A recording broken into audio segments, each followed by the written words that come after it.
Good Chillin Sunday morning, everybody. Good morning, Cornbread. Good morning, Beans. Good morning, everybody. How are you this morning? Good. How are you?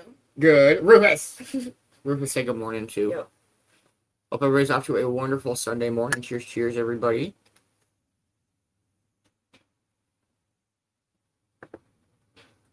Good morning, Britt and Jennifer. I hope you guys are having a wonderful Sunday mornings.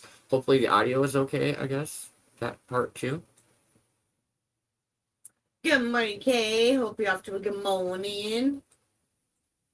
And Josh. Good morning, Josh. And Josh. Good morning, Ma. How are you, dear? I hope you are having a wonderful morning. Good morning, Man Bear. I hope you are off to a good morning. Good morning, Kimmy. How are you? I hope you are having a wonderful Monday morning.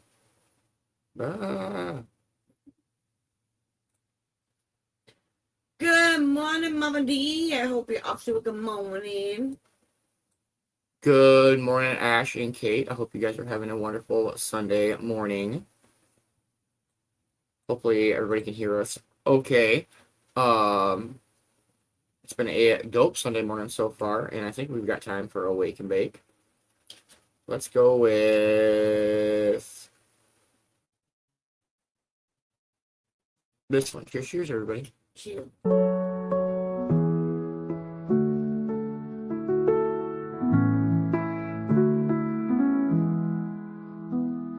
Sunrise through the palm trees, cup of coffee in my hand. Warm breeze whispers gently in the simple morning land.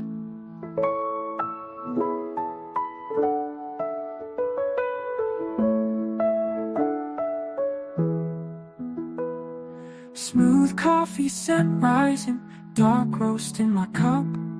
Take a sip, refreshing, just can't get enough. Coffee and cannabis in the Sunday air. Feeling so righteous, not a single care. Cannabis in the garden, leaves so green and bright. Smooth waves in the distance, life feels so right. Coffee grounds on the table, sugar and some cream. Rolling up the green leaves in this peaceful dream. Coffee and cannabis in the Sunday air. Feeling so righteous, not a single care.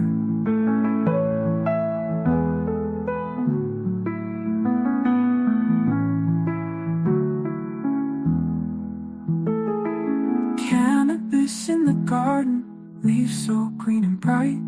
Smooth waves in the distance, life feels so right. Coffee grounds on the table, sugar and some cream. Rolling up the green leaves in this peaceful dream.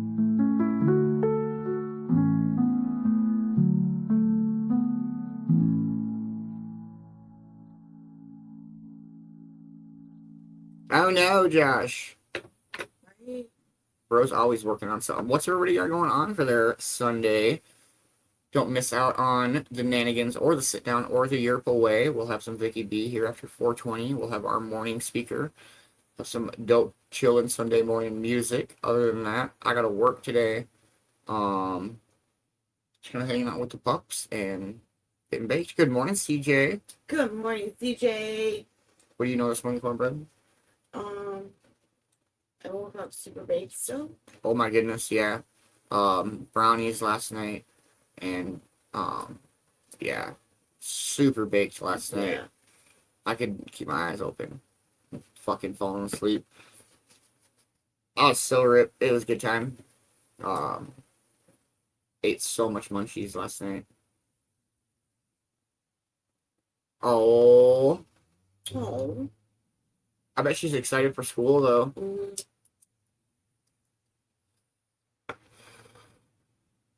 We are 1 minute out from 4:20. Make sure you're packing up, heating up, and rolling up, and grinding up, and warming up, and waking up, and copying up, and yeah. Yeah. Yeah. What he said. But we'll smoke for 420 and see what the morning has in store. Rufus is chilling, and Morgan and Jersey are snuggling on the bed. Yep. Yeah, she's gonna make a shit ton of friends. Yes. Happy 420, everybody. Cheers.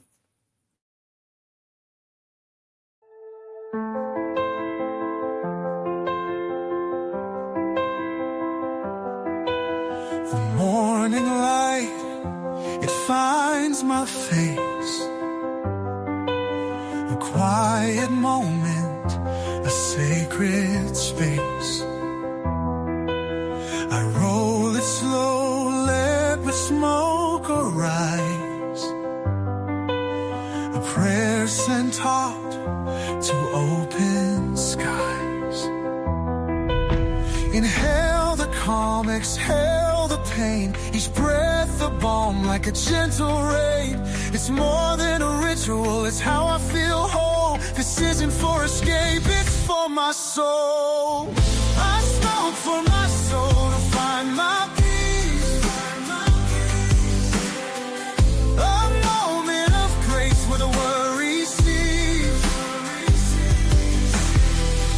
Each breath I take brings a healing light.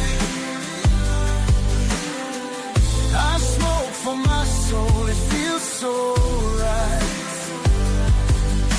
With every toke, I hear the call. A shared connection, uniting us all. From the Cove's embrace to this morning's glow. Together we rise, together we grow. The herbs a blessing, the coffee's divine. A communion of hearts, a sacred time. Inhale the truth, let the spirit flow. For in this moment we truly know. I smoke for my soul to find my peace. A moment of grace when worry cease. Each breath I take brings a healing light. I smoke for my soul, it feels so right.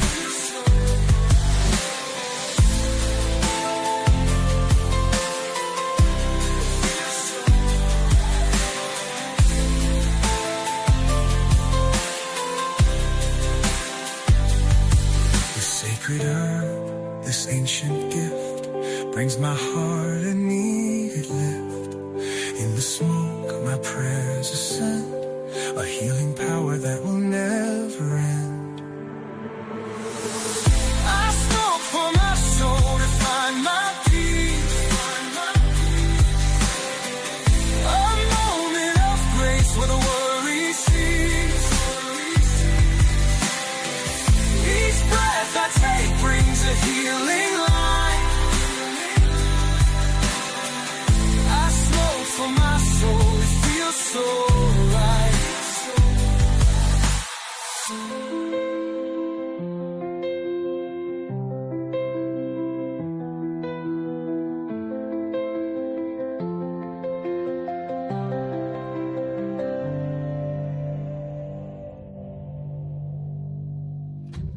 Good morning, Vicki. Good morning, Vicki. Yeah, that's crazy. Kids going off to school, and the summer is like winding down. Yeah. Where the fridge did it go?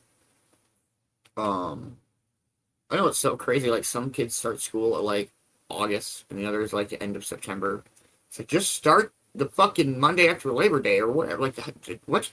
That was how it always worked for us. Was we started like right after Labor Day, and then school ended right before or after, right before Memorial Day, right after Memorial, somewhere around there.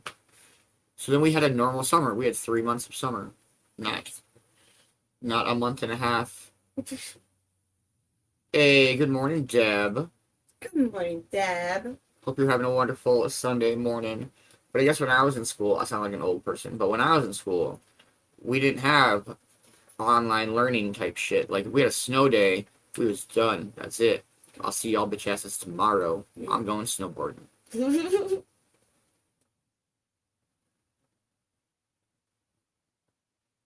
Oh, dang, Bri. I didn't hear nothing about it.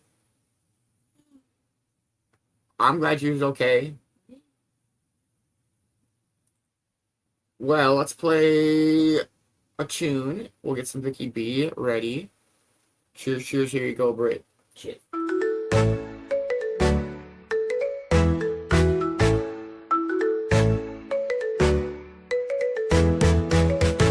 Morning breeze drifts in from the shore. A bowl in hand, life's an open door. With every puff, the good vibes grow like the sun rising, warm and slow.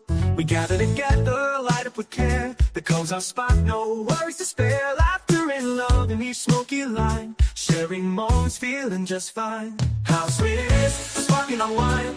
Unwind, unwind, peace, you'll find the day with the crew in tow.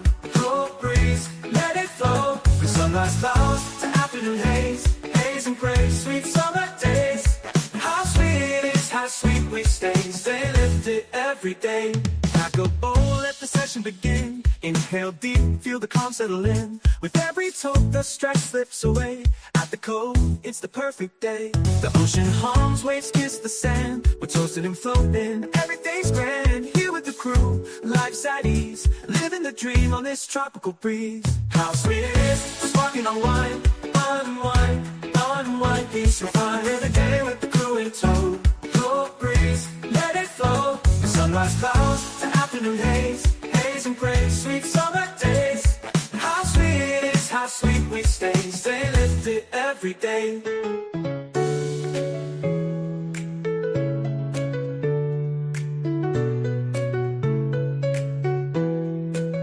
Pack a bowl, let the session begin. Inhale deep, feel the calm settle in. With every toke, the stress slips away. At the Cove, it's the perfect day. The ocean hums, waves kiss the sand. We're toasted and floating, everything's grand. Here with the crew, life's at ease. Living the dream on this tropical breeze. How sweet it is, sparking on wine. Unwind, unwind, peace, you'll find every day with the crew in tow. Cool breeze, let it flow. From sunrise clouds to afternoon haze. Haze and praise, sweet summer days. How sweet it is, how sweet we stay. Stay lifted every day.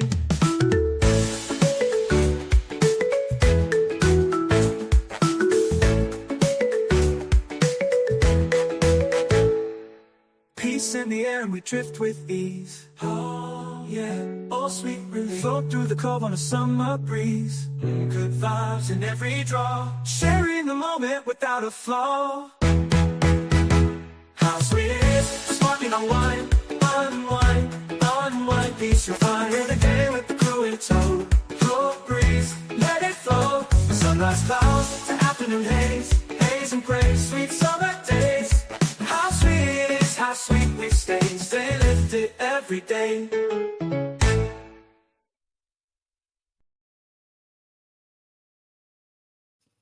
Dang, I just looked it up, and, yeah, that's crazy, Brit. Much love. Good morning. Wait. Oh, there's it. No, alright, we're good. Good morning, everybody. There we go. Hope everybody's having a wonderful Sunday morning. Say Super Baked Sunday. That might have to be a thing. Super Baked Sunday morning. Vicki B. What do you know this morning?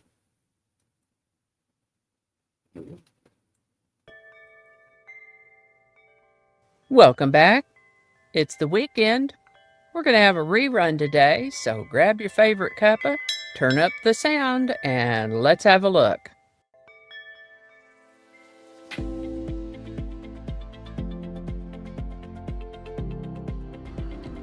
Hi there, and welcome to this day in history for August the 2nd. August 2nd is the 214th day of the year in the Gregorian calendar, 215th in leap years, with 151 days remaining to the end of the year. Today's word is avant. Merriam-Webster says avant is an adverb that means away or hence. Another source describes avant as an archaic exclamation that means go away. as in, "Avaunt, you trespassers," or "The brave knight shouted, 'Avaunt, foul creature,' as he brandished his sword at the dragon." Yet another source described avaunt as a verb meaning go away or depart, often used as an imperative to command someone to leave, or in giving a strong order to depart. With those descriptions of the word avant, I believe it would be more accurately considered a verb, since it essentially means go away. In any case, it's an old term, not in common use at the moment, and is a rather forceful command to go away right now. Like so many other words, avant has worked its way through several languages, originally from Latin, and most recently through Middle English, where in both cases it meant forward. So that sounds like an archaic way of saying, keep walking. But now we have a new word, avant. First known use of the word avant is in the 1400s. Avant. And with that, in 216 BC, Hannibal led the Carthaginian army as they defeated a numerically superior Roman army at the Battle of Chaeronea, leading to a period of Macedonian predominance in Greece and the Aegean.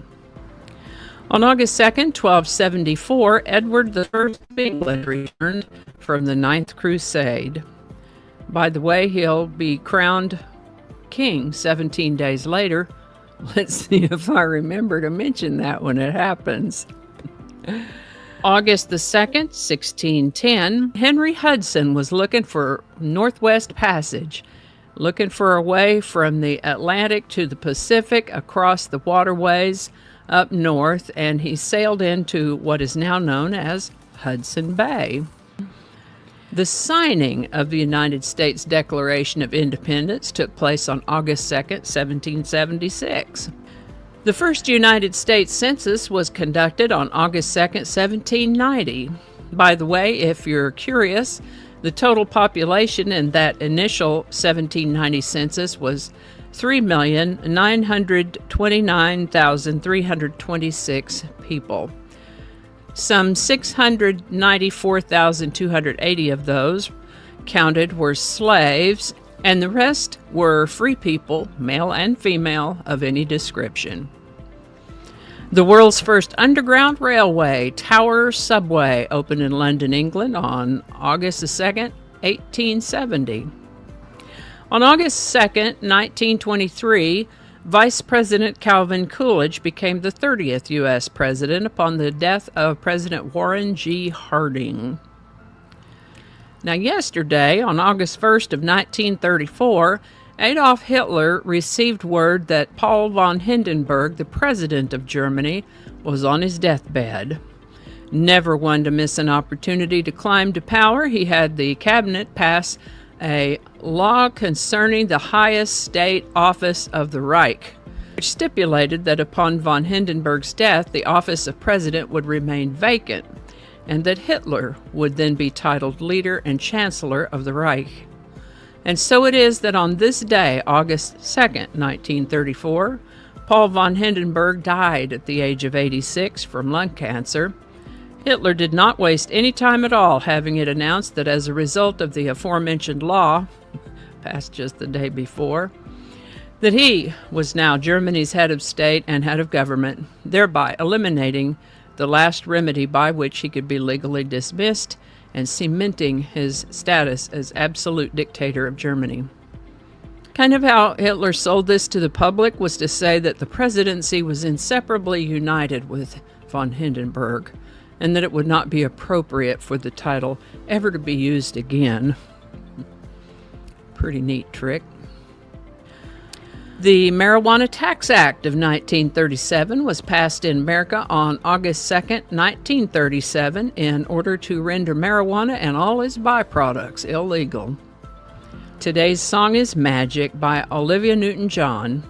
Magic was written by John Farrar for the soundtrack of the 1980 musical fantasy film Xanadu. It was released as the lead single from the album in May of that year, hit the Billboard Hot 100 on August 2nd, 1980, where it held for 4 weeks. Magic by Olivia Newton-John, link in the description. Today's quote: "Nothing is softer or more flexible than water, yet nothing can resist it." Lao Tzu. Alrighty, y'all take care. Be good to each other. I'll see you next time.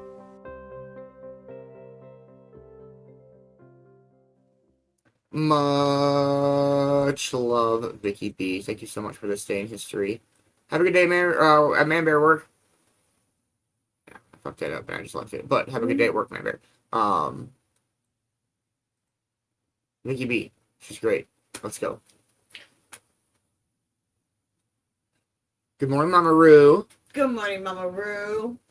Hope you're having a wonderful Sunday morning. Alright, let's song of the day up. Let's go. Magic, let's go. Cheers. Cheers.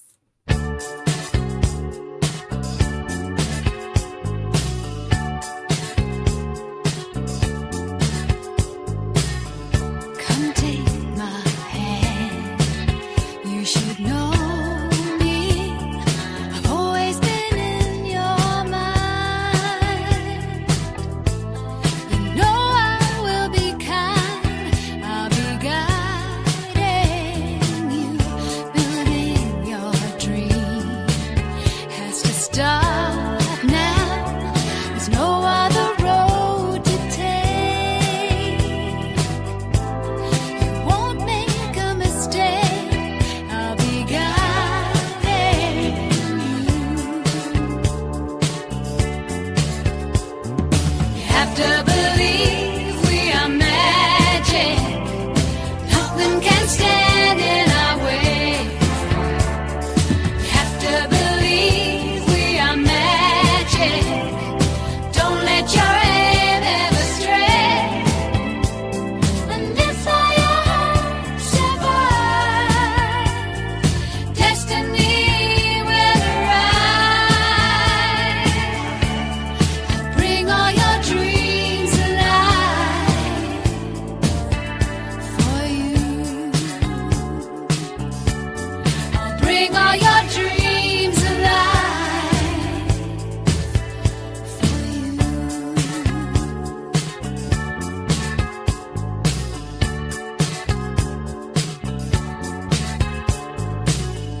From where I stand, you are home free. The planets align so rare.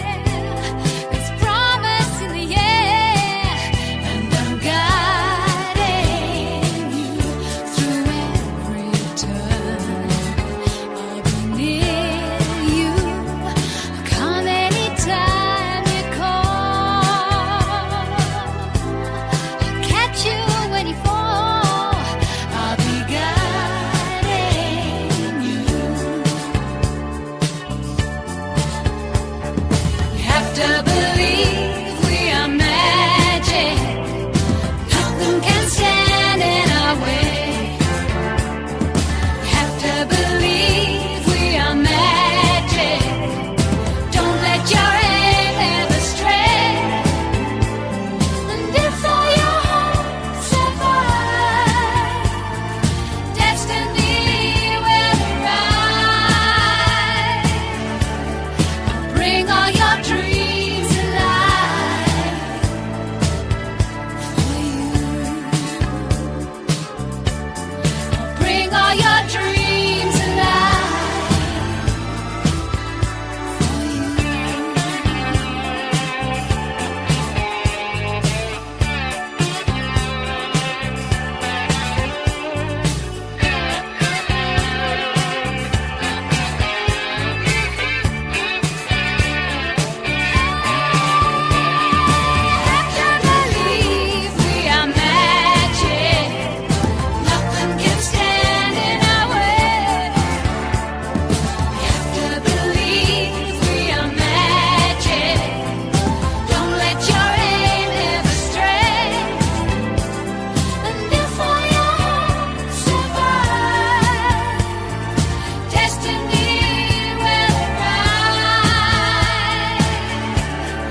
Let's go, morning tunes. Let's go. There you go, Kay. Nothing wrong with that.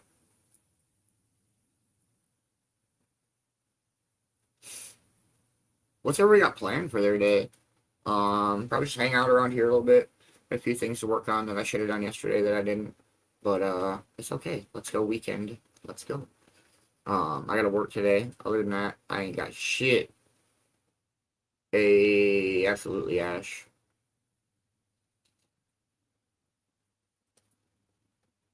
How's your morning going, Cornbread? Go good. How's yours? Good. Cornbread got to make brownies yesterday. I did. They're so good. Their fucking brownies are ridiculous. Oh my gosh. Fuck yeah. So baked. Super baked. Yeah. I gotta figure out the whole Jersey sleeping situation. But she's figuring it out. She likes to snuggle with her sissy. Mm-hmm.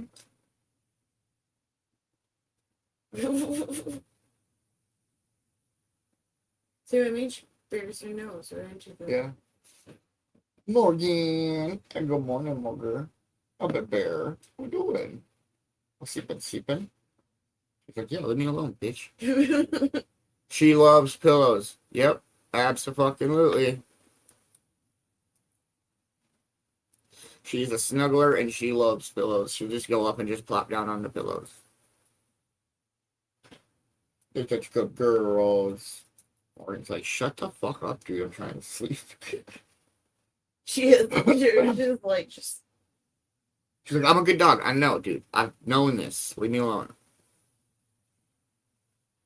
Turd burglar. I do have a good morning speaker picked out, but we got some time yet. But let's play some more Chillin Sunday Morning music. Play that one and that one. Let's do this one. Cheers, cheers. Cheers.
Let's go, double diced bread. Let's go. Good morning. Hope you're having a wonderful morning. I channel weirdos. That's so great. Yeah, what's up? Brittany is full of it this morning. Glad you're feeling better though. Yes. Yeah, I don't know. I mean, I get like that cannabis hyperemesis syndrome shit is a real thing, but I wouldn't quit smoking either. I know the great Zen Wushu had that, and like, man, it got really bad. I remember he would get sick as fuck for days, and then he'd be alright. Alright, let's go with this one. Cheers, cheers. Cheers.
Let's fucking go. I don't blame you, Kay.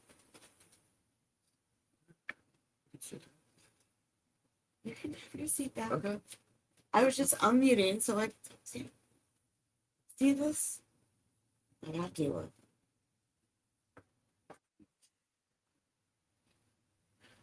Oh, Mufasa's so great. He is He's such a good boy. such a gorgeous dog. Cowboy Casserole. Fuck, I can't remember the name of it. It's like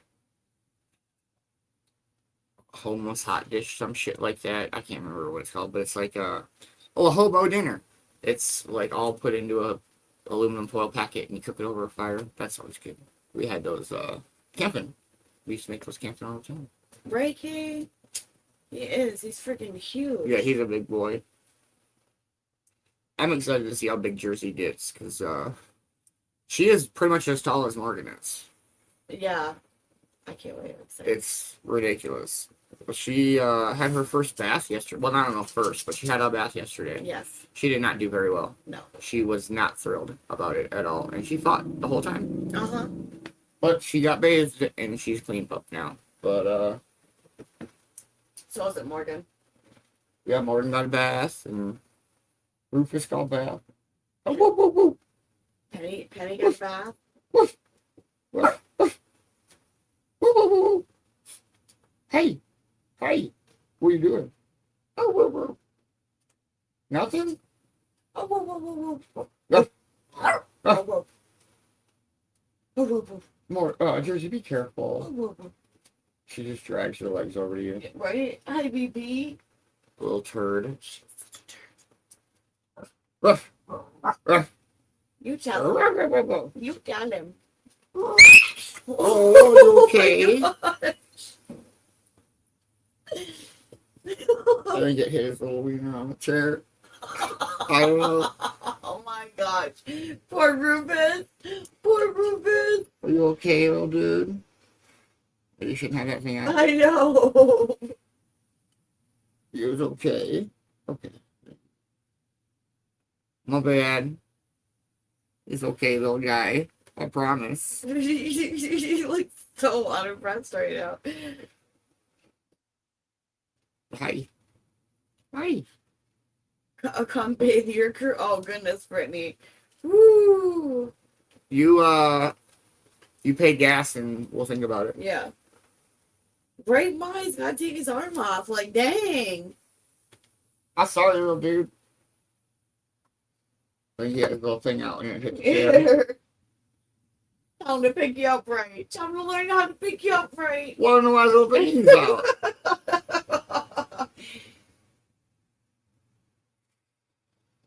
Yeah, you tell him. You tell him. Rufus. Oh.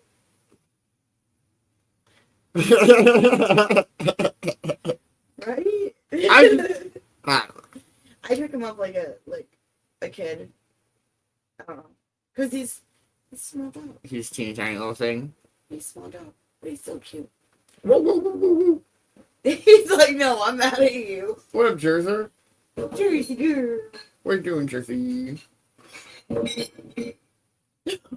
Mom's throwing shit around out there. You're hurting Rufus. Mom's throwing shit around. Probably not. But we'll play one more song. We are 6 minutes out from med time. Hope everybody's having a wonderful Sunday morning. Cheers, cheers. Cheers.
Yes, I was just saying, Morgan's so clean and shiny now. Yeah. She actually did pretty good.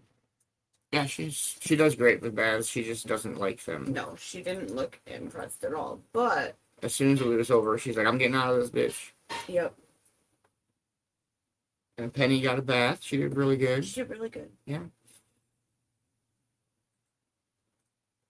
Let's go with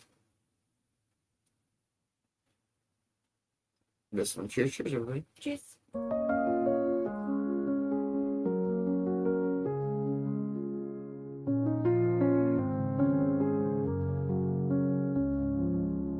Sunrise glow so gentle, bright. Coffee cup, my heart's delight.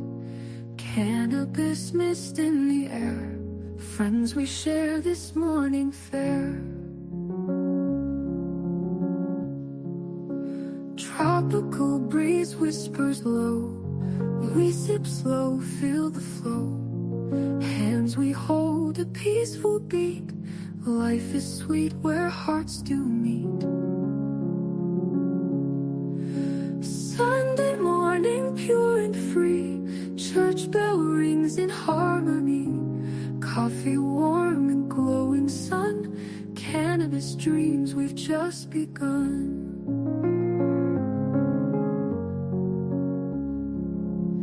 Gospel tunes we softly hum. Joyful hearts and beating drums. Tropical skies wide and grand. Together we all understand. Peaceful shorebirds take to flight.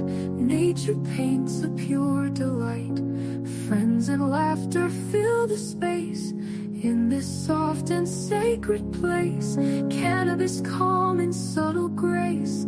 Coffee warmth in our embrace. Hands circle dreams in morning light. Sunday sunrise pure and bright.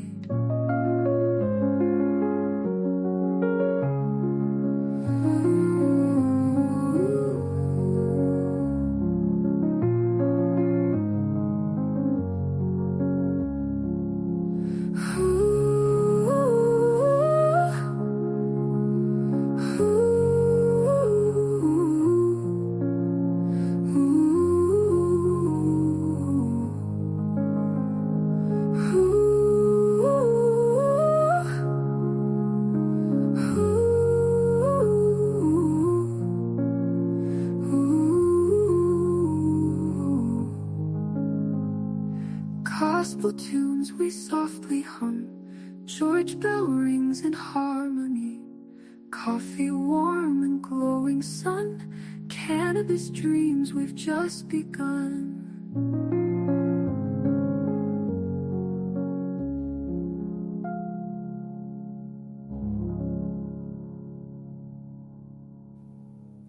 Oh, let's go med time. Let's go. If you have morning meds to take, now is a good time to do so. Drinking and smoking mine. Morgan took her early morning meds just a little bit ago. We'll take the rest later. I gotta call the vet tomorrow because her med shit's all. She needs more meds, but it won't let me order more meds because she doesn't have any more refills. But get him, Jersey. Get him. I took mine. Whoa, whoa, whoa. You go, woo, Rufus. Woof, woof, woof. Jersey's like, I just want to play. Whoa. There we go. Oh, Jesus, dude. They're playing tug of war. Him and Jersey are playing tug of war. Yeah, it's so fucking cute. They played tug of war a lot yesterday. It was great.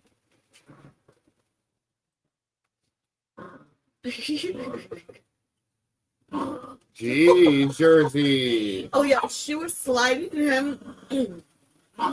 See, she was sliding. Jersey was sliding Rufus around in the living room. It was great. It was funny. Oh, she didn't like that one.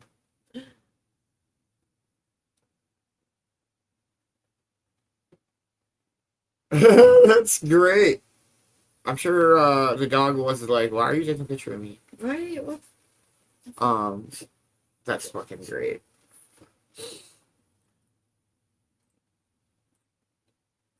Yeah, it's pretty chill in the morning. Nothing too crazy. It's going to be hot today, but it's to be expected, I suppose.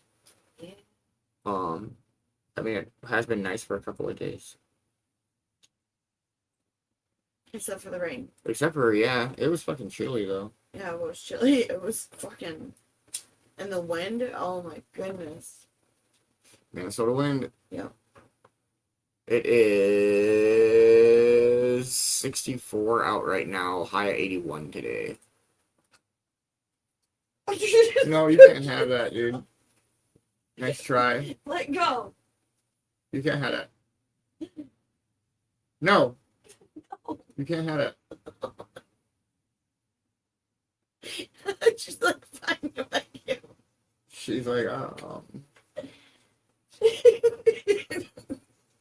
She's so silly. She's got so much personality. She's such a goof. Well, we do have our morning speaker coming up, and it will be a bit of a longer one, so we'll probably play a song and dive in. We're going to listen to a very good speaker this morning. Let's go with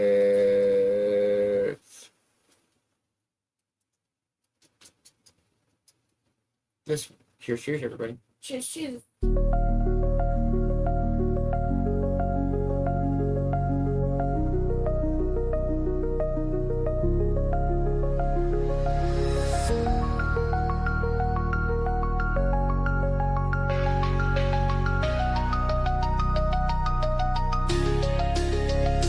Float and fade, let your worries slide. Clouds above and calm inside.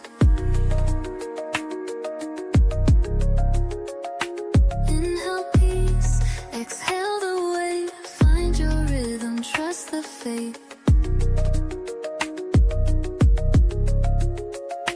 Drift through thoughts you used to chase. Now you're still in quiet grace.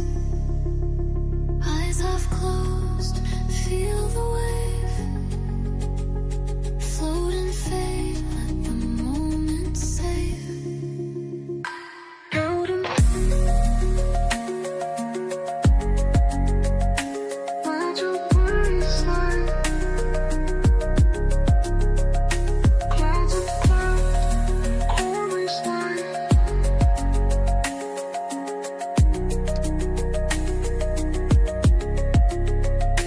Inhale peace, exhale the weight. Find your rhythm, trust the fate. Truth through thoughts you used to chase. Now you're still in quiet grace. Eyes half closed, feel the wave. Float and fade, let the moment save.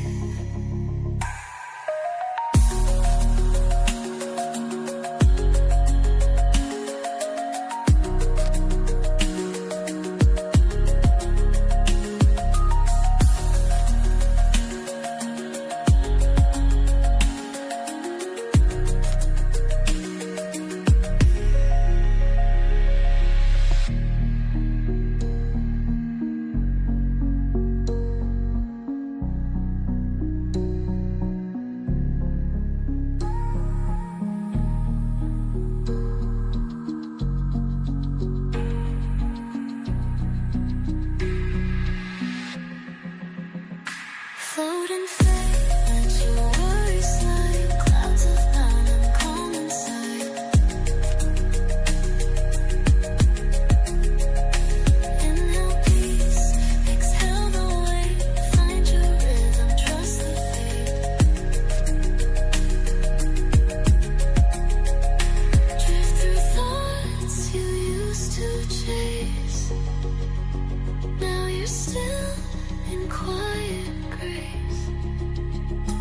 Eyes half closed, feel the wave.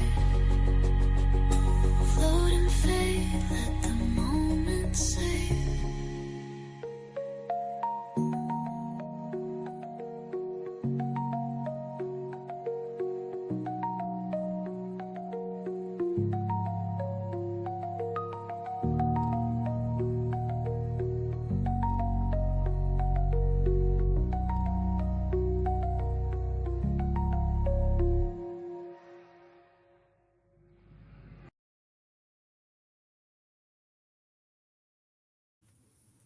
the lady things. That's fucking great.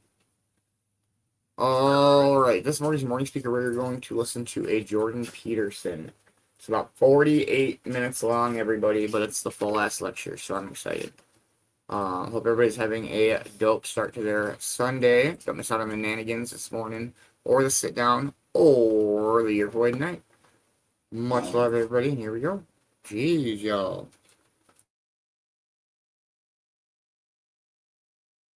I've dealt with lots of strange people in my life. Well, I'm a clinical psychologist, and that isn't to say that everyone that I've dealt with was strange, because that's not the case. But I have encountered some very strange people, and you know, the way to deal with strange people is you never lie to a strange person. That's the thing, especially if they're paranoid. You never lie to someone who's paranoid. It will come back to bite you. And if you're in an extreme situation with someone who's very unpredictable, the only thing you have that works is the truth. That works. I'll tell you a little story. This is in my book. So I had this landlord in Montreal. He lived next door to me, and he was an ex-Hells Angels biker. He'd spent a lot of time in prison, and his wife had borderline personality disorder, and she committed suicide when I lived there. And he was a rough guy, and he was a Quebecois. He spoke Joual, which I could hardly understand. And he didn't really know what to make of me, and I didn't really know what to make of him. But we got along, you know, and I was very careful talking to him, as you might imagine. But it was very, and we went over, my wife and I went over there, and we had spaghetti dinner one night, and we sort of communicated, and I bought a poster from him because he made these wooden posters that had neon on them, and that's how he made a living. He'd kind of trained himself to be a bit of an electronics guy, and so he made these things, and he was trying to quit drinking, and we talked about that. He was a lot older than me. He was like 20 years older than me. I was about 25 at this point.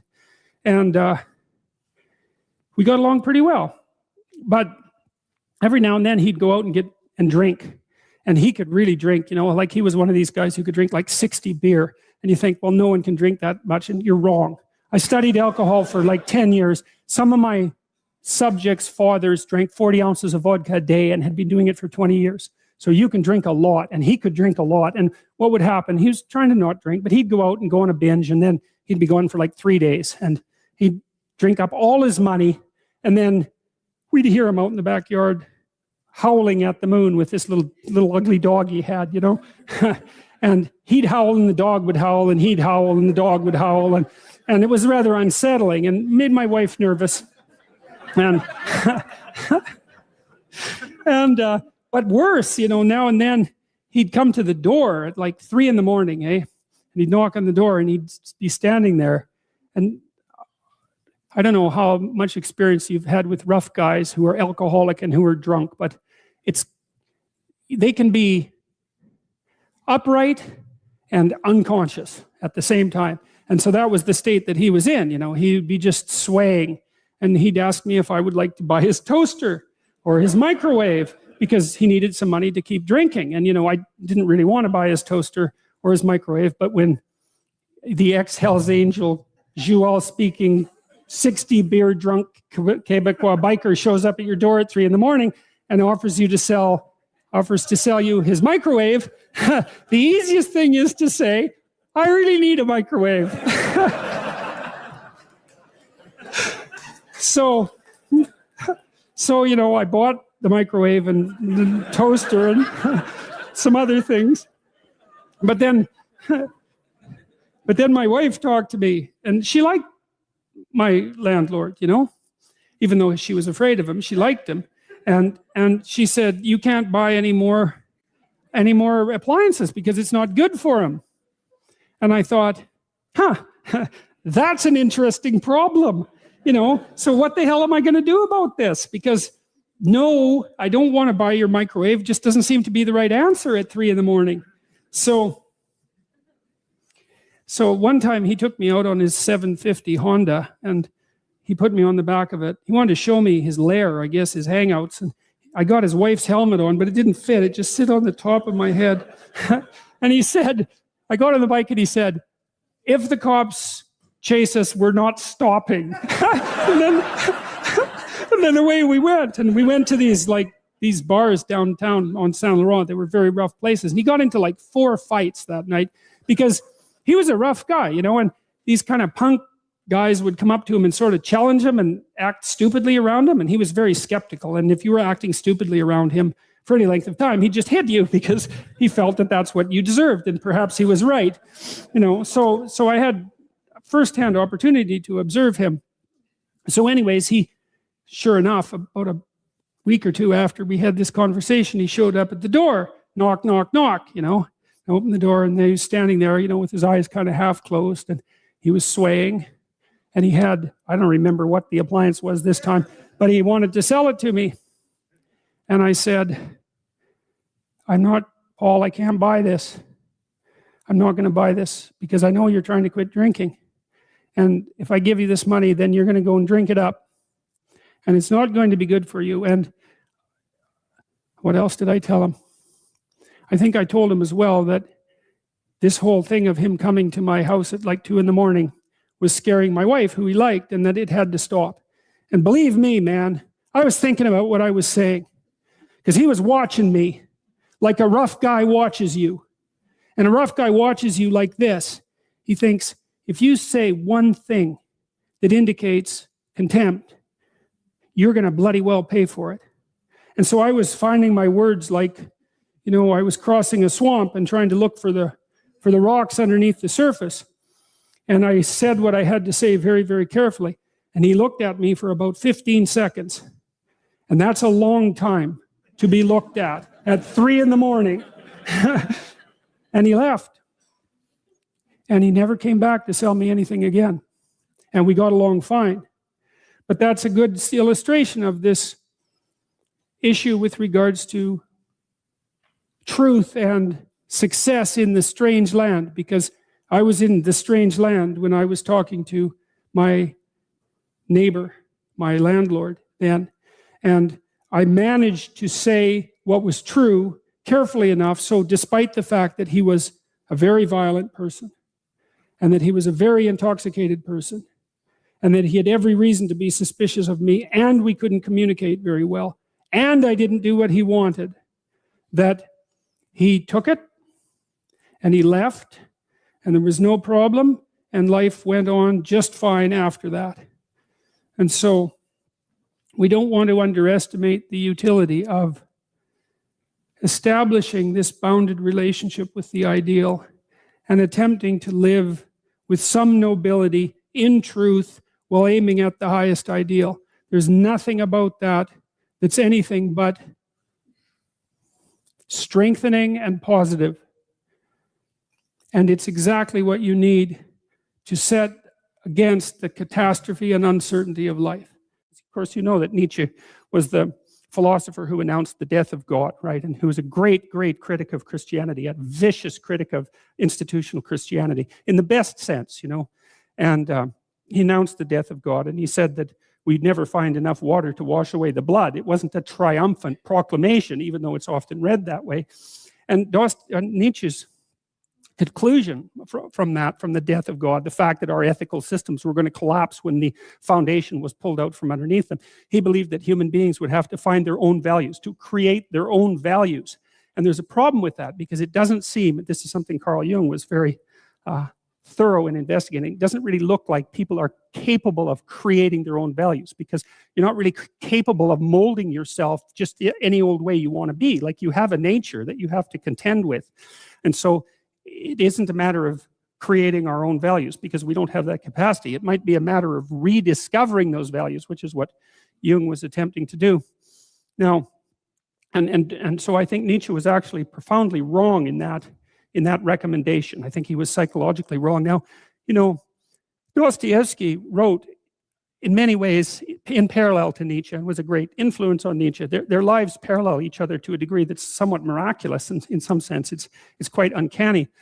Dostoevsky was obviously a literary figure, whereas Nietzsche was a philosopher, a literary philosopher, but still a philosopher. And Dostoevsky wrestled with exactly the same problems that Nietzsche wrestled with. But he did it in a different way. He did it in a literary manner. And he has this great book, The Brothers Karamazov. And in that book, there's a the hero of the book is really Alyosha, who's a monastic novitiate, a very good guy, kind of not an intellect, but a person of great character, but he has a brother, Ivan, who's his older brother, who's a great intellect and a very handsome soldier and a brave man. And like Dostoevsky's villains, Ivan isn't exactly a villain, but that's close enough. Dostoevsky makes his villains extraordinarily powerful. So if Dostoevsky's trying to work out an argument, he clothes the argument in the flesh of one of his characters. And if it's an argument he doesn't agree with, then he makes that character as strong as he possibly can, as strong and as attractive and intelligent as he possibly can. And then he lets him just have at her. And so Ivan is constantly attacking Alyosha and from every direction trying to knock him off his perch of faith, let's say. And Alyosha can't address a single one of Ivan's criticisms. And he doesn't have the intellect for it. And Ivan has a devastating intellect. It's devastating to himself as well. But what happens in the Brothers Karamazov essentially is that Alyosha continues to act out his commitment to the good, let's say, and in that manner he's triumphant. It doesn't matter that he loses the arguments, because the arguments aren't exactly the point. The arguments in some sense are a side issue, because the issue is, and this is the existential issue, the issue is not what you believe as if it's a set of facts, but how you conduct yourself in the world. And so Dostoevsky, he grasped that, and it's one of the things that makes him such an amazing literary figure, an amazing genius, because he was smart enough to formulate the arguments in a manner that no one else really could, with the possible exception of Nietzsche, and that's quite an exception. And yet he could still, using his dramatic embodiment, he could still lay out solutions to the problems that he was describing that are extremely compelling. And both Crime and Punishment, which is an amazing, thrilling, engrossing book, and the Brothers Karamazov, all of Dostoevsky's great books really circulate around those profound moral issues. And so I've learned a tremendous amount from reading him. For those who are very creative but high in neuroticism, how should one work to gain emotional stability in order to go out into chaos to do more creative things? That's a really good question. I learned about that by reading Jung's works on alchemy, weirdly enough. And so back again in graduate school, when I was starting to write Maps of Meaning and really tearing myself apart psychologically, trying to understand evil, I suppose, the evil of the Cold War and the evil of the individuals who composed Nazi Germany and Stalinist Russia. I was reading Carl Jung because he wrote his tracts on alchemy were a lot about self-transformation, and he talked about, it's hard to explain his works on alchemy, but suffice it to say that his advice was something like the advice he derived from the alchemist was that if you were going to mess around with very complicated and dangerous matters, that's a good way of putting it, that you should really put your life together. And so I would say the right way to deal with your neuroticism is to increase your conscientiousness, because we also know that the higher your conscientiousness, the lower your neuroticism. Conscientiousness does seem to keep neuroticism in check. And so I would say, and have said this to many people, clean your room, organize your life, like get a routine, get up every day at the same time, go to bed at the same time, establish disciplined habits. And that will help a lot. Schedule, and here's how to use a schedule. Use a calendar, use Google Calendar, but don't use it as a tyrant. You want to use a calendar as if it's your confidant and advisor. And what you want to do is use the calendar, sit down, open the calendar and think, okay, well, here's what I'm going to do. I'm going to design a week of days that I would really like to have. So what that would mean then is that you would schedule things that you would consider meaningful and productive, on a daily basis, so that you feel that your life is justified by having a day like that, and also to schedule enough of your responsibilities so that you make progress day by day instead of falling farther behind.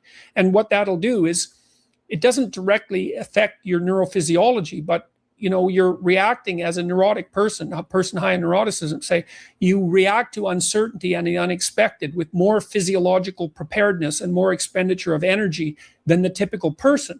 And so what you want to do is organize your surroundings, because it's a lot easier to organize your surroundings, at least to begin with, than it is to do radical reconstruction on your fundamental temperament, which you might not be able to do at all. So I would say discipline.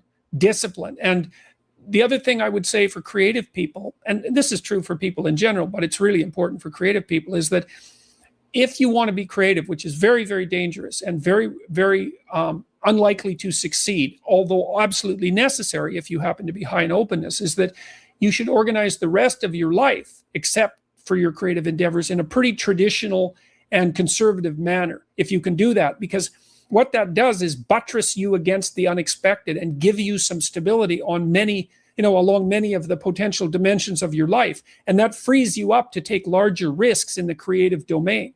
Now, it's hard for creative people to do that because they're sort of blasting out, laterally in all directions simultaneously, but you exhaust yourself that way, and you also risk scattering yourself. I realized a number of years ago with my colleagues that, and this really came as a shock to me, talking to my 19-year-old students, 20-year-old students who'd been in the formal education system for, say, 18, 15 years.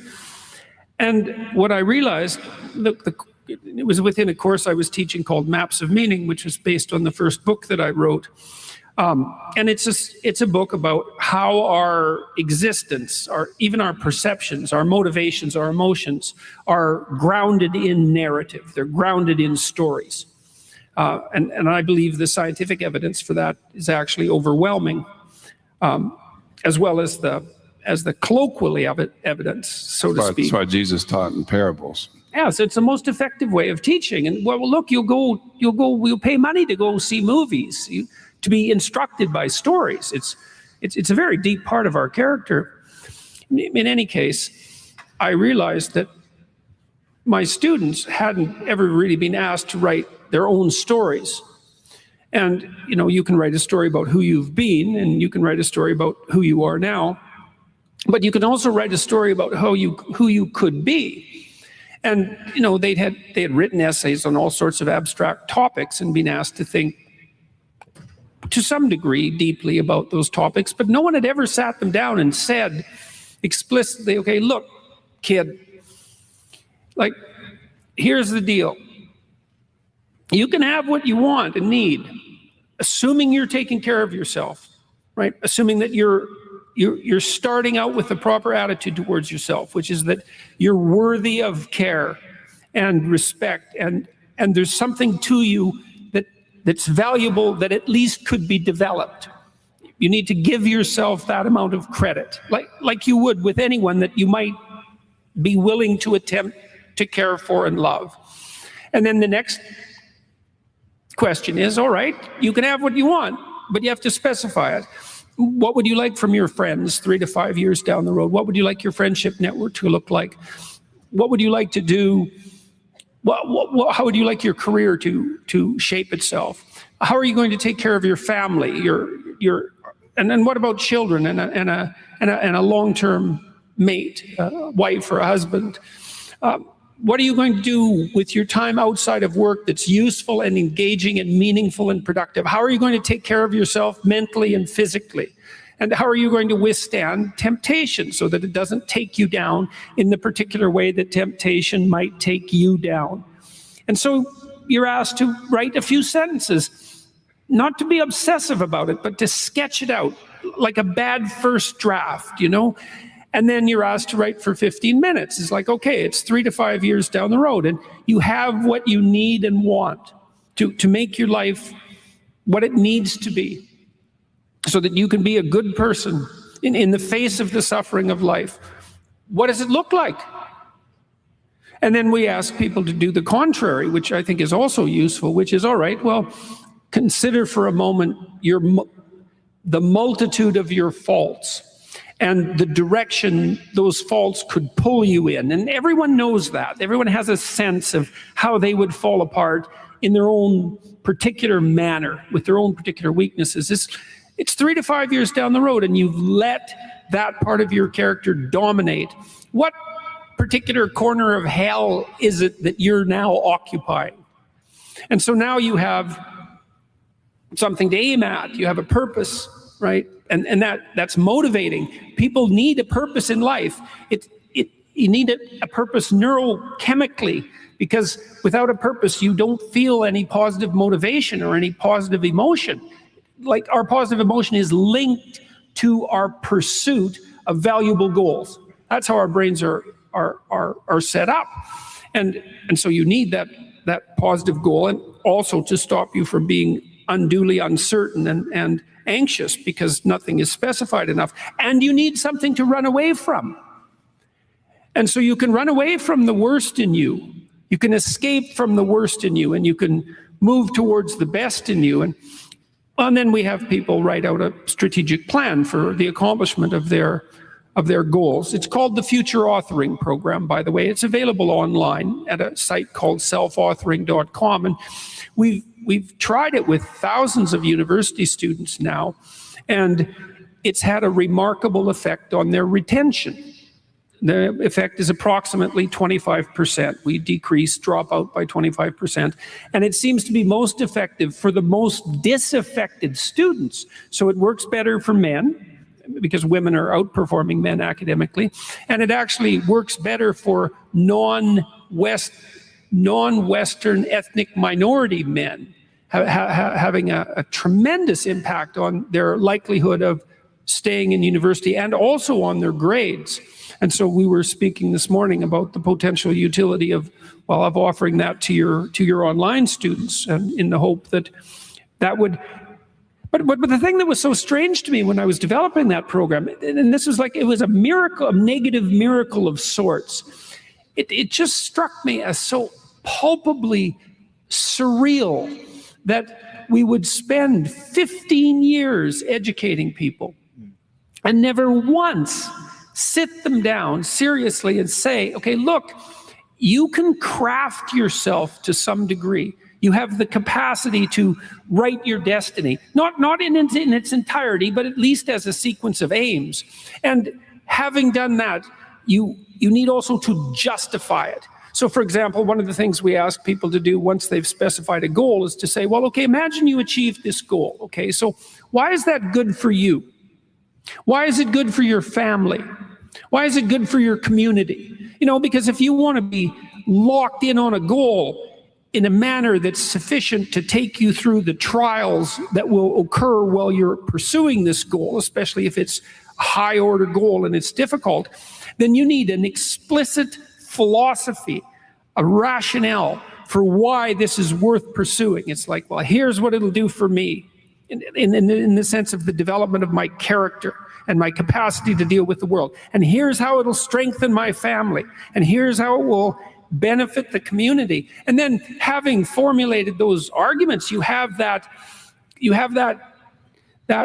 body of carefully articulated thought that enables you to chase away the doubts that will inevitably accrue as you're attempting to do something difficult.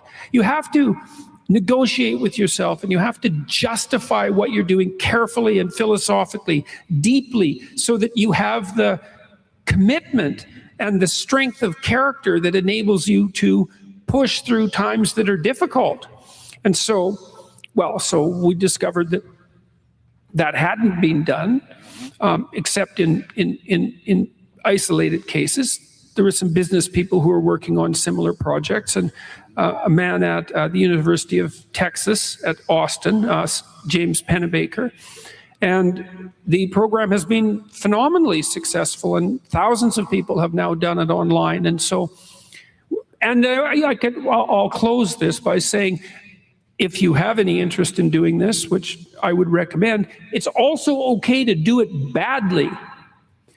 Because a good first draft aim for your life is incomparably better than vague, nihilistic hopelessness. And you're not going to get it right anyways, because what do you know? You're going to pursue your goal avidly for a year or so, especially at your age, and you're going to learn a bunch. And then your trajectory is going to shift.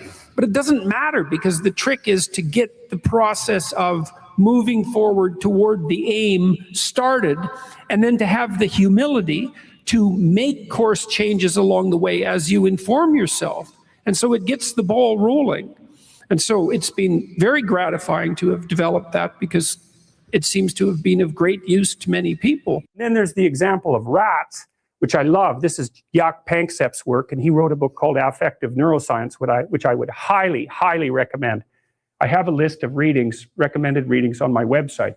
It's a brilliant book, and he's a brilliant psychologist, really. One of the top psychologists as far as I'm concerned, both theoretically and experimentally, a real genius.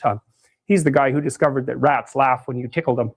They laugh ultrasonically, so you can't actually hear them, but if you record it and slow it down, then you can hear them giggling away when you tickle them with an eraser, which is sort of like their mother's tongue. It's often what lab people use as a substitute for the licking of the little rat by the mother. And he discovered the play circuit in mammals, which is like a major deal, right? He should get a Nobel Prize for that. That's a big deal, to discover an entire motivational circuit whose existence no one had really predicted, apart from the fact that obviously mammals play.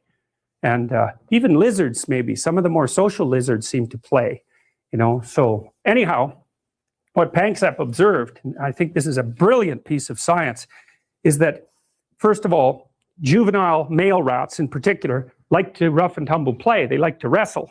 And they actually pin each other just like little kids do, or like adult wrestlers do. They pin their shoulders down, and that basically means you win. And so, okay, so that's pretty cool. But what's even cooler, I think, well, there's three things. One is the rats will work for an opportunity to get into an arena where they know that play might occur. And so that's one of the scientific ways of testing an animal's motivation, right? So imagine you have a starving rat and it knows that it's got food down the end of a corridor. You can put a little spring on its tail and measure how hard it pulls, and that gives you an indication of its motivational force. Now, imagine the starving rat that's trying to get to some food, and you have a little spring on his tail, and you waft in some cat odor. So now that rat is starving and wants to get out of there. He's going to try to pull even farther towards the food. So getting away plus getting forward are separate motivational systems, and if you can add them together, it's real potent. And part of the reason why in the future authoring exercise that you guys are going to do as the class progresses, you're asked to outline the place you'd like to end up, which is your desired future, and also the place that you could end up if you let everything fall apart, is so that your anxiety chases you and your approach systems pull you forward. You're maximally motivated then.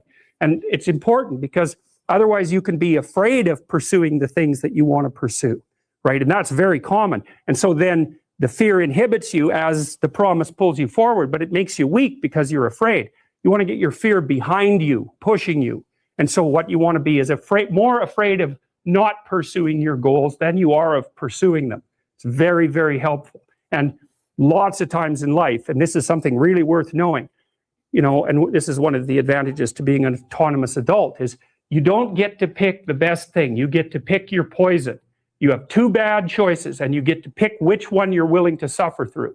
And every choice has a bit of that element in it. And so if you know that, it's really freeing, because otherwise you torture yourself by thinking, well, maybe there's a good solution to this, compared to the bad solution. It's like, no, sometimes there's just risky solution 1 and risky solution 2. And sometimes both of them are really bad, but you at least get to pick which one you're willing to suffer through. And that actually makes quite a bit of difference, because you're also facing it voluntarily then, instead of it chasing you. And that is an entirely different psychophysiological response. Challenge versus threat, it's not the same, even if the magnitude of the problem is the same. And so putting yourself in a challenging, let's call it mind frame, you can't just do that by magic. Putting yourself in a challenging mind frame is much easier on you psychophysiologically, because you don't go into the generalized stress response to the same degree. And you're activating your exploratory and seeking systems, which are dopaminergically mediated and that involve positive emotion.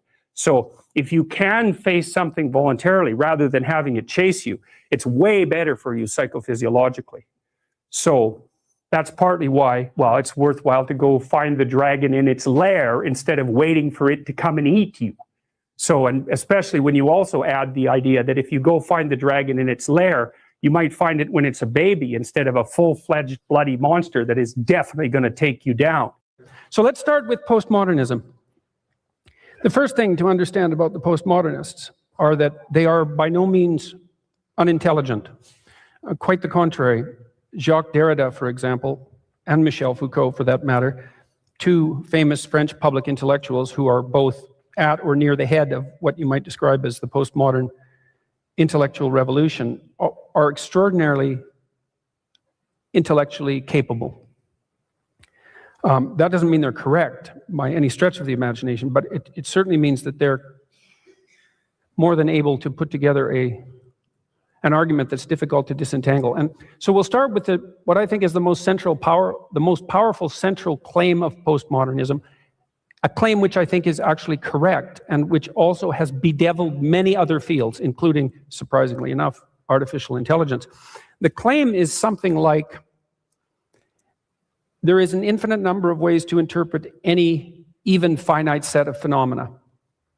And that actually happens to be true. It's part of the reason why it's been so difficult for human beings to develop artificial intelligence and for them to develop machines that could operate in real-world environments, because it turns out that the world is so complex that perceiving it appears virtually impossible, technically speaking. We heard a little bit earlier the previous talk about embodied cognition. I mean, one of the ways psychologists are trying to address the issue of the impossibility of perception is to note that perception isn't possible without situating the mind in a body that has a certain set of constraints. We also devote a tremendous amount of our neurological landscape to sensory processing, so that when we look at the world, it can manifest itself in the self-evident way that it appears to. But that doesn't mean that it's a simple problem. It's a very complicated problem. And the postmodernists were technically correct. There's a near infinite number of ways to perceive and interpret a finite number of phenomena. Now, you see, the thing that's interesting about that claim, apart from the fact that it happens to be technically true, is that you can use it to mount an assault on any interpretation of anything whatsoever, because there is a tremendous variability in the number of interpretations that you could bring to bear on a situation. Then you can instantly jump to the conclusion or expound the proposition that none of those interpretations should be privileged above any others. Now, that's actually wrong. And this is why postmodernism is correct in its central assumption, but incorrect in its secondary assumption. Now, the reason it's wrong is because although there is a very large number of potential interpretations of the world, that does not mean that there is an equally large number of viable interpretations of the world. Now, you might say, well, what constitutes constraints on the viability of an interpretation? And I would say, well, there's a number of them. And I think you have to understand this in the context of living creatures viewing and interpreting the world, and also within a broader evolutionary context. The way that evolution solves the problem of the infinite number of potential interpretations is by killing every single thing that interprets things badly enough to die, right? And so, and I mean this is actually one of the most powerful arguments for the necessity of the evolutionary, for the necessity of the accuracy of the evolutionary theory. It's that, it's taken 3.5 billion years of evolution to produce creatures of our sort who can interpret the world, which is impossible to interpret, well enough to live for approximately 80 years and to have some reasonable chance of propagating during that period of time. 3.5 billion years, and that's the best we've been able to do. It's a very complicated problem, and evolution solves that problem by producing a tremendous number of variants and then killing almost all of them.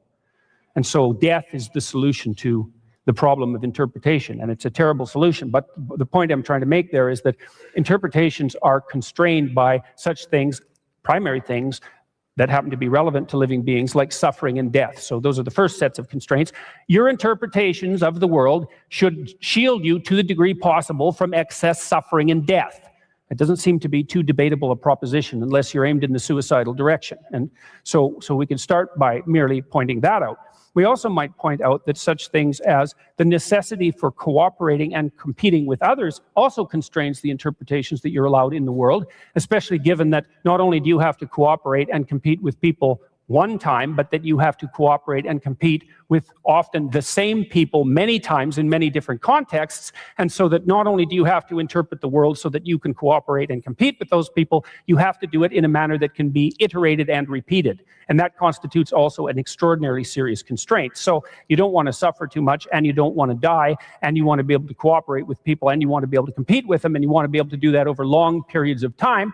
And then maybe you also want to do it with an aim in mind, because generally we have aims in mind, and so there are things that we like to have more than other things, and so we aim at those, and then we have to constrain our interpretation so that when we enact them in the world, the probability that what we're aiming at is going to happen will improve. And all of those constraints operate simultaneously. And what that implies, and I think Jean Piaget, the developmental psychologist, maybe went farther along this line of thinking than anyone else I know about. Anyways, it's sort of an elaboration of Kant's fundamental ethical maxim, which was something like, act as if the thing that you're doing will be done by everyone. But the Piagetian sense was more like act as if the thing that you'll be doing needs to be repeated endlessly in a manner that moves up instead of down. It's something like that. But the point is that there's tremendous constraints on the manner in which we can interpret the world from any realistic perspective. So the criticism that there are an infinite number of interpretations falls apart on closer examination. I read the story. It was an autobiography, if I remember correctly, of the captain. I might be wrong about that, but I've got the basic story right. Well, they had a shipwreck in the Antarctica. And then they were there for a whole year in the Antarctica, you know, and none of them died. Not one. He didn't lose a single man. Not one. He kept their morale high. And then they took this boat that was on the ship, and they crossed like 400 miles of the roughest ocean, the roughest frigid ocean in the world, right? You don't go in that ocean. And then they went to an island, and they walked across the island, across these mountains that no one else has ever climbed since. And they went to the city on the other side of the island, and they got a boat, and they went and rescued their compatriots, and everyone survived.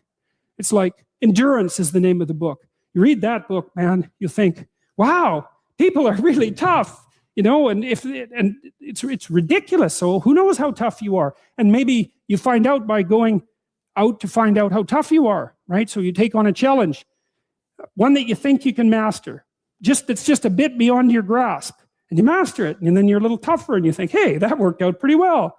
And so then you're more of a monster. And then you go out and you find another challenge that's even bigger, and you think, well, maybe I can do that too. And then all of a sudden you can, and you get a little bit bigger, and God only knows what the limit is of you. And you find out by pushing yourself against the world. And of course, that's what Abraham is doing. And so,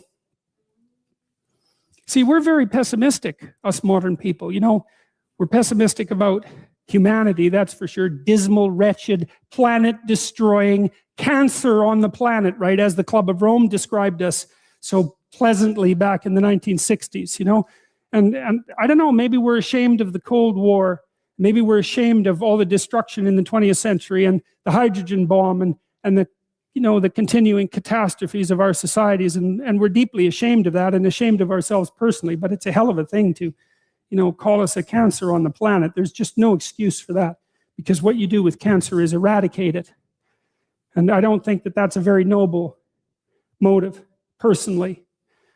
And I think it says a lot about the people who would use such phraseology, that they would dare to conceptualize humanity in that manner. But, you know, it would be nice if we could be optimistic. And I think, again, the problem with being optimistic is that it's naive. So then the question is there an optimism that's not naive? And I think there is. And the optimism that's not naive is in just a visualization of how strong people can be. So one of the things that I tell people, I've told my students in my class in Maps of Meaning, here's a goal. You want to be the person at the funeral of your father that everyone can rely on. How would that be? You want to be the person who's broken and useless and adding to the misery in the corner. And look, I'm not making light of people's grief. You know, I understand grief. But who do you want to be when there's a crisis? Right? Do you want to be the person that everyone can turn to for strength? It's like, why the hell not? Why not that as a goal? That'd be a good goal, because then if there's a crisis, and there will be, it won't be such a bloody crisis, because there'll be someone there that can deal with it. You know, so when I went and talked to these people at the funeral home, I envisioned that. I thought, okay, well, this is something you have to contend with if you're going to be alive and adult. You have to contend with death and suffering, and you have to be ready for it. And you have to be there for the person, because that's all they're going to have. And so there's a goal, man. And in this time of nihilism, you know, it's what's the point of life? People ask, and they're taught that at universities. What's the point of life? Everything's interpretation. Humanity's a cancer on the planet. You know? Well, how about no? How about not that? How about that there's something to us? Many of you, I presume, have seen Breaking Bad. And that's a really good example of the incorporation at least in part, or maybe the possession by the shadow from the Jungian perspective, right? Because you have this ordinary high school teacher who really thinks that he's, and acts, and his family as well, you know, like your typical persona, roughly speaking. He's just a normal guy. But part of the reason that he's a normal guy is because he actually hasn't been put in abnormal circumstances, and then all of a sudden he is. And he has a genuine moral conundrum, right? He's going to die of lung cancer, and he has a son who's got a lot of health problems, and he's terrified that he's going to leave his wife and his child behind with nothing. And then, of course, as the story, and so he decides to do something that temporarily that he regards as what they would normally regard as reprehensible. And of course, he just gets tangled up in that. But then as the story unfolds, you see that it's more complicated, because it's not that he was just innocent, good guy and he decided to turn bad. He's also very resentful and angry. And it's partly because he's a bit of a pushover at the beginning, or maybe more than a bit of a pushover. And also that he didn't really fulfill his own potential, and that, you know, he had friends who walked down the entrepreneurial path, and maybe they weren't quite fair to him, but whatever, he ends up not very successful as a high school teacher. So he's really angry about that. And so there's more motivation for him opening up the door to the terrible elements of his personality than just the fact that he's got good motivations to do so. And that unfolds, you know. And so you see the warps and twists in his resentful character increasingly manifest themselves as he walks down this road to really total brutality. And it's quite good. There's a book called Ordinary Men that's a lot like that. I don't think I've mentioned that to you before, but Ordinary Men is a book about, it's the best book of its type. Maybe it's the only book of its type. It's possible, but it's plotted much like Breaking Bad in some sense. It's a story about these German policemen in the early stages of World War II.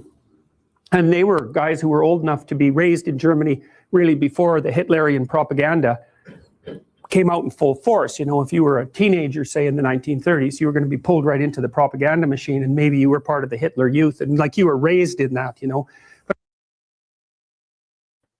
Good morning, Amber. Good morning, Amber. Hey, let's go vacay. Let's go. It's great to see you back, yo. Hope you are having a wonderful Sunday morning. We're just hanging out listening to our morning speaker, Jordan Peterson, this morning. I hope everybody's having a dope day. Here we go.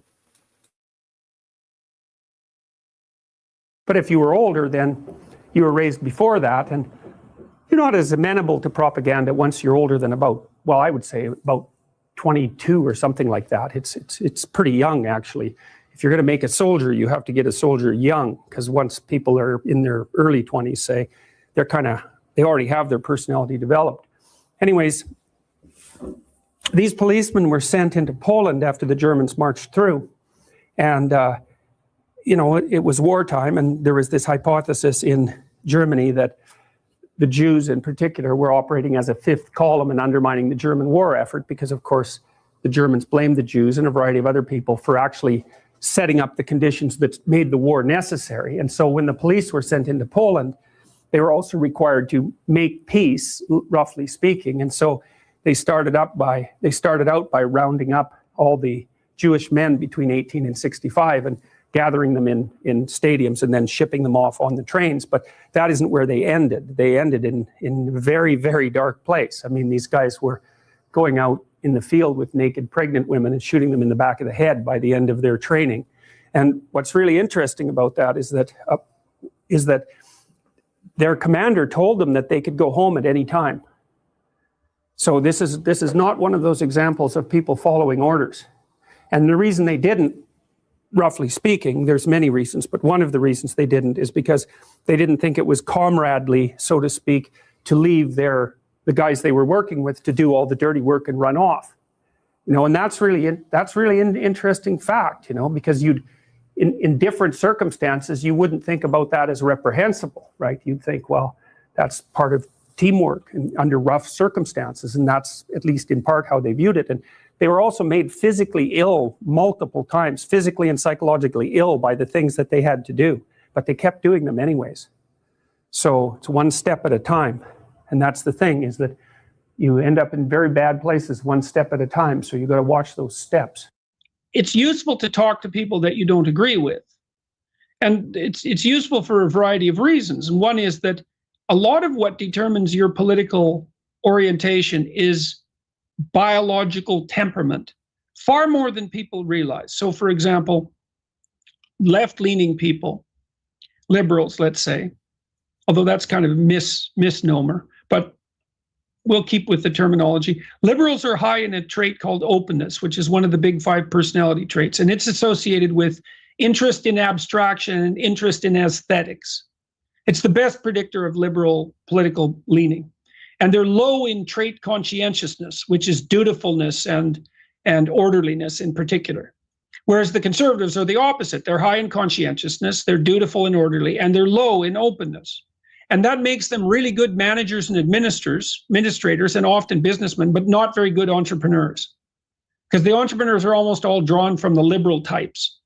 And so these are really fundamentally biologically predicated differences. And you might think about them as different sets of opportunities and limitations, and certainly different ways of screening the world. And each of those different temperamental types needs the other type. So economically speaking, for example, we need liberals to start businesses and we need conservatives to run them. And the conservatives are too conservative. So if they are running businesses, they have a bitch of a time with innovation. Whereas the liberals are really good at generating new ideas and moving laterally, but they're not very good at the level of detail and implementation.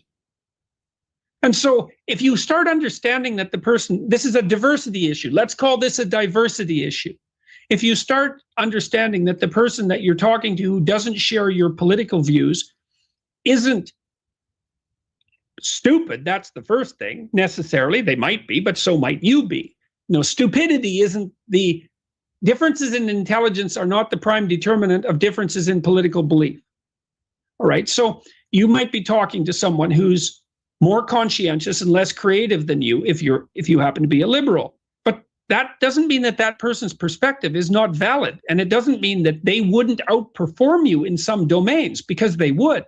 So one thing to remember is people actually do see the world differently. It's not merely that they're possessed of ill-informed opinions.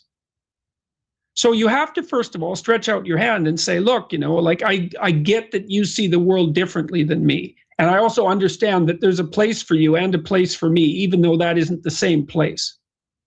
And then it's necessary to also remember that, well, do you want to talk to people, or do you want to fight with them? Because fighting is not pleasant, and it goes very dark places very, very rapidly. And so, the last time I was down in Boston, I talked to an old friend of mine, and this person went on a relatively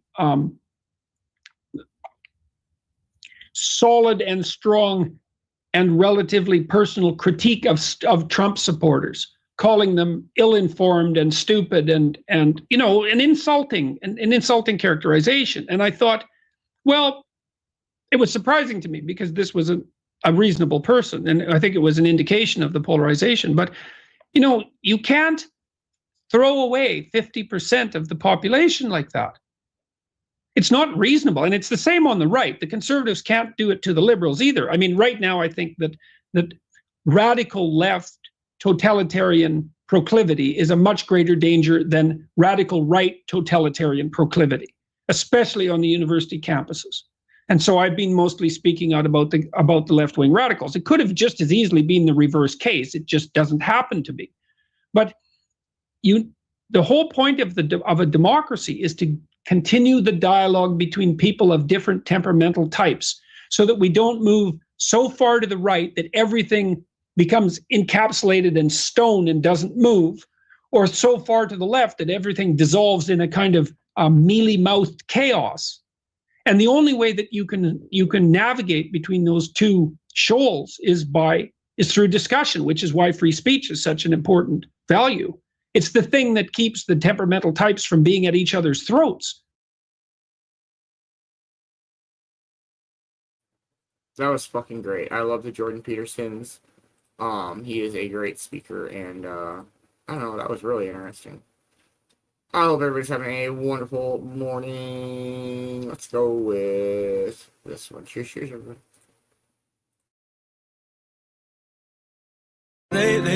I've been thinking, I want you to be happier, I want you to be happier. When the morning comes and we see what we've become, in the cold light of day we're a flame in the wind, not the fire that we begun. Every argument, every word we can't take back, 'cause with all that has happened I think that we both know the way that the story ends. Then only for a minute I want to change my mind, 'cause this just don't feel right to me. I wanna raise your spirits, I want to see you smile, no, that means I'll have to leave.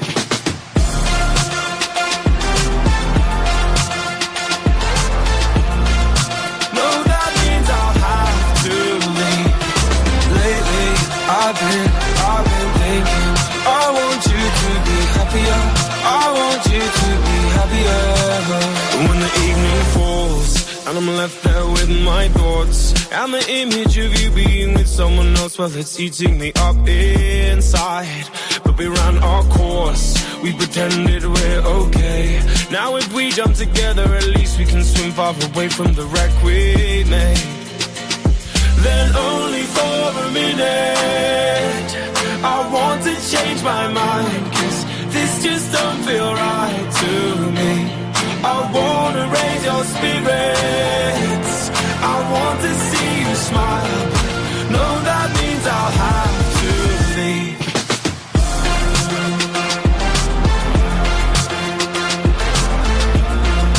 No, that means I'll have to leave. Lately I've been thinking, I want you to be happier, I want you to be happier. So I'll go, I will go. So I'll go, I will go. Lately I've been thinking, I want you to be happier, I want you to be happier. Even though I might not like this, I think that you'll be happier, I want you to be happier. Then only for a minute I want to change my mind, 'cause this just don't feel right to me. I wanna raise your spirits, I want to see you smile, no, that means I'll have to leave.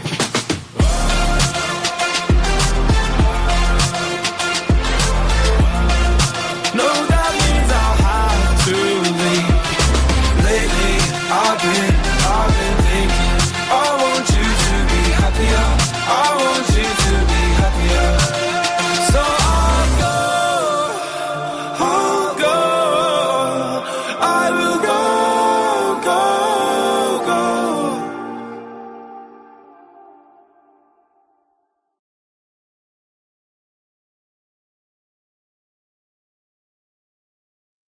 Let's fucking go. That's such a great song. What happened? How about we go here? Hey, hello there's. Maybe?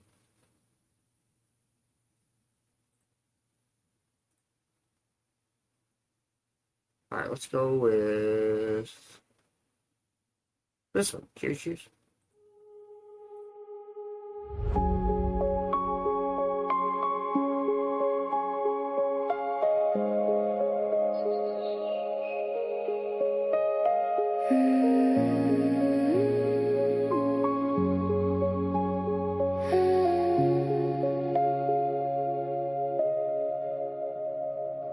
Breathe, let it out, let it in, let it stay. Just breathe. Slow your heart for a moment, let the noise drift away. Slow it down. Look around, feel the room, feel the light on your skin. Right here. Some days blur into others till you lost where you've been. Oh, what feels like home when the world feels fast. Hold on, let the weight get lighter, let the hard part pass. Let it pass. Life is in the little things you almost miss. Right now, breathe and remember, you got this.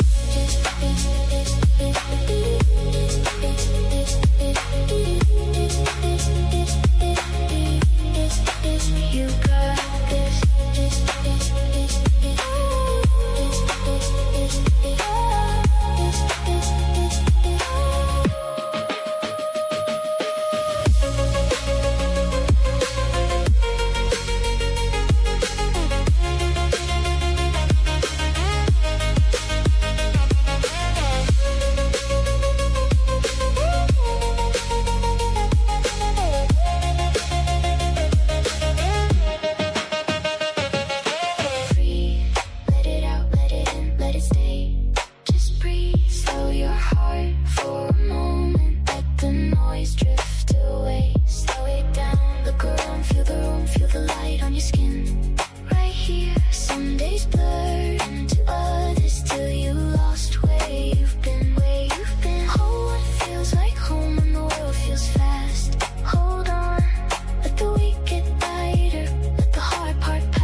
Just breathe, slow your heart for a moment. Let the noise drift away. Slow it down, look around, feel the room, feel the light on your skin. Right here, some days blur into others till you lost where you've been. Hold what feels like home when the world feels fast. Hold on, let the weight get lighter. Let the hard part pass, let it pass. Life is in the little things you almost miss. Right now, breathe and remember, you got this. You got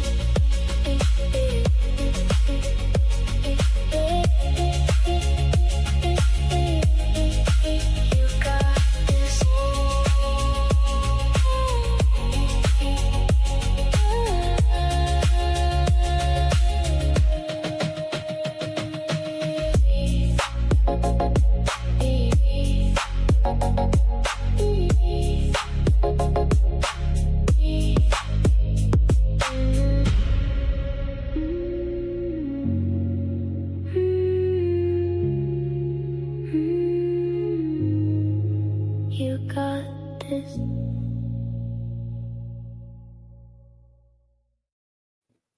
Oh, let's fucking go. I hope everybody's having a wonderful Sunday morning.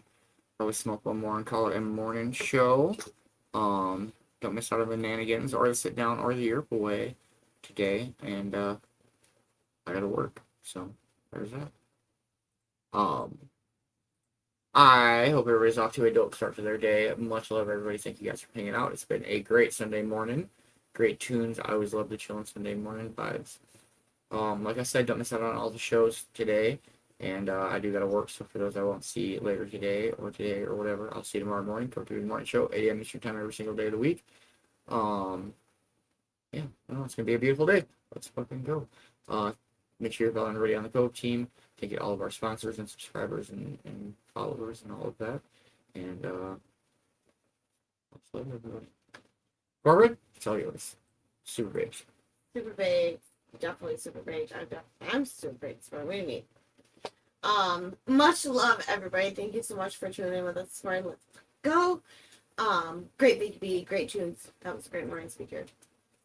Oh, it's Sunday. Sunday. Make sure you're following everybody you're interacting with. Make sure you're following everybody in the co-production which you don't want to miss out. Stay lifted, stay positive, and I will see y'all when I see y'all. Much love, everybody. Enjoy the morning. And cheers, everybody. Cheers.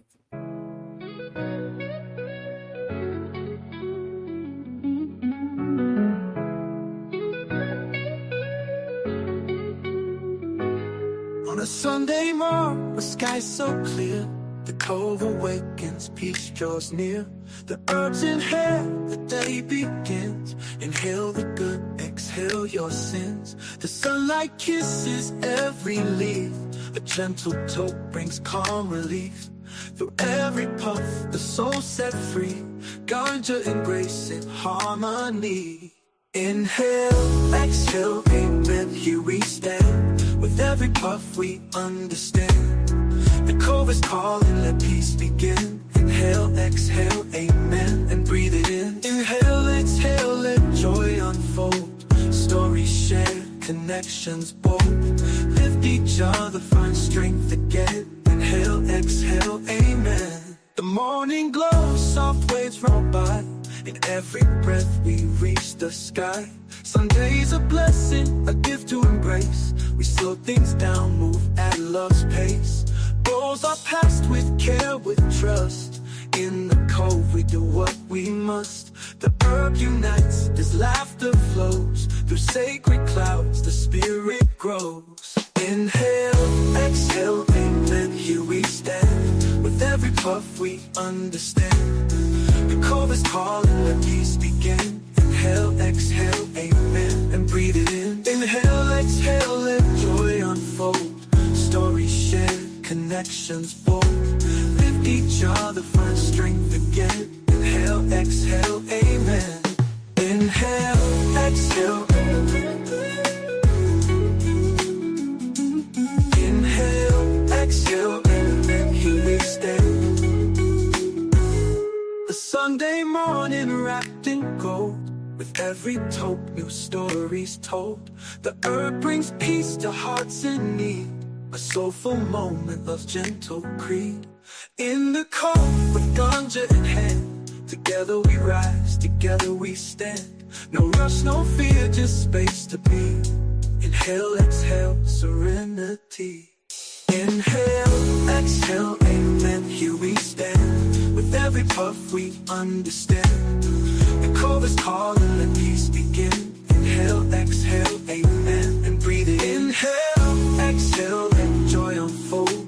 Stories shared, connections bold. Lift each other, find strength again. Inhale, exhale, amen. Inhale, exhale, inhale, exhale. Inhale, exhale, amen, here we stand.